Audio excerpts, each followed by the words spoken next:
Hi, so this is my antenna rotator. This is the antenna up there.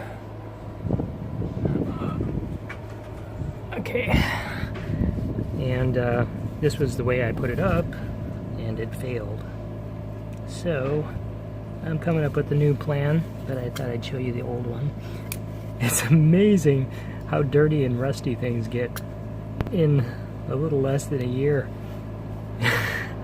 I'm surprised this motor still works, but yeah, it did its job until the hose failed. But now I've got a different plan, so this is going bye-bye and being replaced by this. I got a better motor. I'm going to make it screw drive, and we'll see how it works.